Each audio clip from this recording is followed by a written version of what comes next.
Allô ? C'est vous ? Oui, c'est moi. Merci de m'avoir rappelé, malgré les risques que vous prenez. Comme vous le savez, je suis journaliste. J'ai besoin de votre témoignage. Je sais. Je veux raconter ce qu'il s'est passé. C'était ma meilleure amie.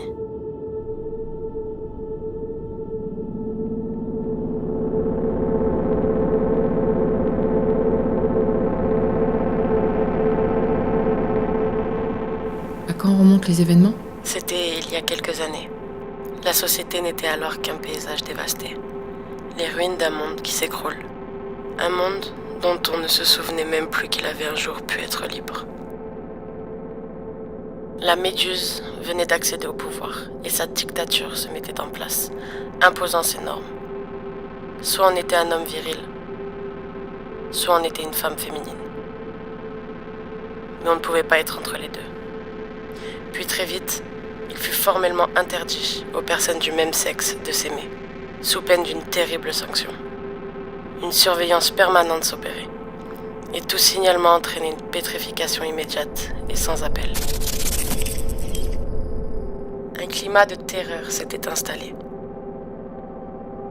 Mais personne ne réagissait, par crainte des représailles. On finissait par s'habituer.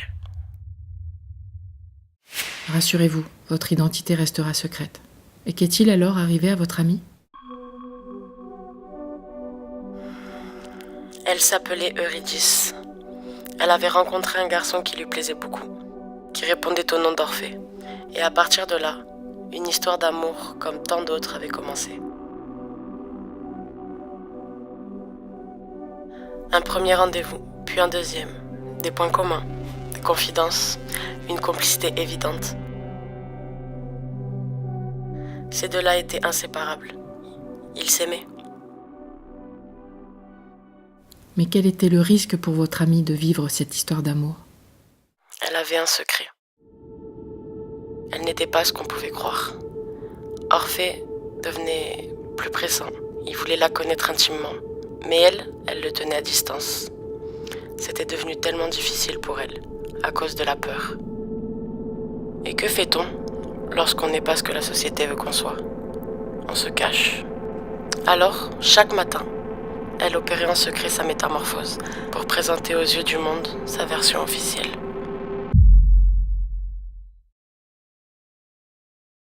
Et s'il est bien vrai que l'amour rend aveugle, Orphée ne se rendait compte de rien.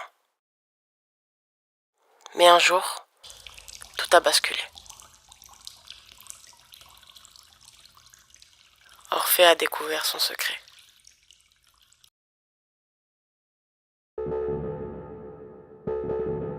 Il est entré dans une rage folle et s'est enfui sans se retourner, laissant Eurydice sous le regard impitoyable des vigies de la Méduse.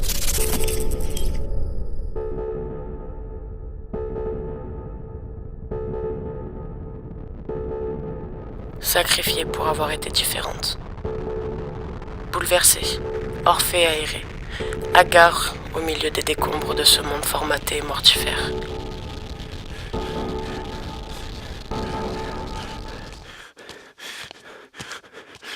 Puis soudain, il s'est arrêté. Il avait pris sa décision.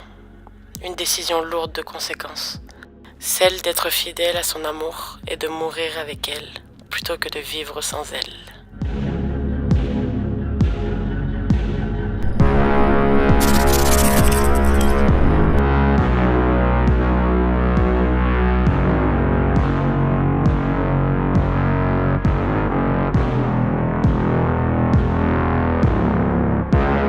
Ils avaient décidé d'être ce que leur cœur leur disait d'être. Et de cela, ils en sont morts.